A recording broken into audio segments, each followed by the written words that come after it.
세월호 실소유주인 유병언 씨의 가족들과 최측근이 줄줄이 구속됐지만 정작 유 씨의 행방은 여전히 오리무중입니다. 유 씨에 대한 구속영장 유효 기간도 이제 딱 3주밖에 안 남았습니다. 3주 안에 안 잡히면 수사는 중단되는 걸까요? 특별수사팀이 있는 인천지검으로 가보겠습니다. 한현희 기자.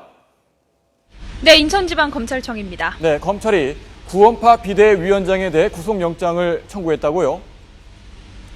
네, 그렇습니다. 검찰이 구원파 비대위원장 김모 씨에 대해서 구속영장을 청구했습니다. 김 씨는 유병언 씨의 부인 권윤자 씨의 도피를 도와준 혐의를 받고 있는데요. 오후 2시부터 인천지방법원에서 김 씨에 대한 영장 실질심사가 진행되고 있습니다. 김 씨는 지난달 28일 범인 도피 혐의로 검찰에 소환돼 조사를 받았고 그 자리에서 긴급 체포된 것으로 알려졌습니다. 구원파 비상대책위원장인 김 씨는 세월호 사고 전까지는 구원파 총무를 맡고 있었는데요. 사고 이후 비상대책위원장을 맡으며 검찰 수사를 비난하는 집회를 주도하기도 했습니다. 김 씨는 도피 중이던 권 씨를 자신의 집에서 재워주는 등 도피를 도와준 것으로 알려졌습니다. 네, 이렇게 계속 측근들을 조사하고 있는데 수사에 진전은 있습니까?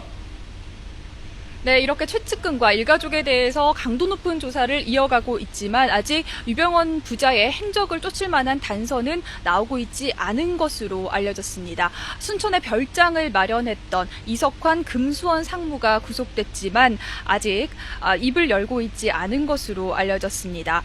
검찰은 현재 이석환 상무가 도피 총책이 아닐 수도 있다는 의견도 나오고 있는 상황인데요. 현재 검찰은 유 씨 부자가 어떤 신도들의 도움을 받아서 도피 생활을 이어가고 있는지도 파악하지 못한 것으로 알려졌습니다.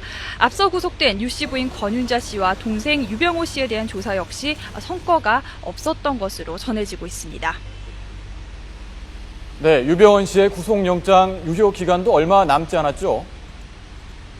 네, 그렇습니다. 유병언 씨에 대한 구속영장 만기는 오는 22일입니다. 이제 구속영장 시간이 딱 3주가 남았는데요. 이 3주 동안에 유병언 씨를 체포하지 못한다면 검찰은 이 수사를 계속 이어가야 할지 아니면 중단해야 할지를 결정해야 합니다. 다만 어제 박근혜 대통령이 공식 석상에서 다시 한번 유병언 씨 검거를 재촉했는데요. 사실상 수사 중단은 없다는 메시지를 검찰에 보낸 것으로 해석됩니다. 하지만 유 씨 부자에 대한 수사는 이미 몇 주째 제자리 걸음을 걷고 있는 상황인데요. 또 유 씨 도주를 돕다가 구속된 신도들의 재판 일정이 이달 시작되고 또 아직 재판에 넘겨지지 않은 측근과 가족들도 조만간 기소를 해야 합니다. 몸통은 빠진 채 재판이 진행돼야 하기 때문에 검찰이 공소 유지에도 소홀할 수 없는 상태인데요. 좀처럼 수사 성과가 없어서 검찰의 고민이 깊어지는 가운데 유 씨 일가를 겨냥해 꾸려진 특별수사팀의 확대 개편 가능성도 점쳐지고 있습니다. 지금까지 인천지방검찰청에서 YTN 한현입니다.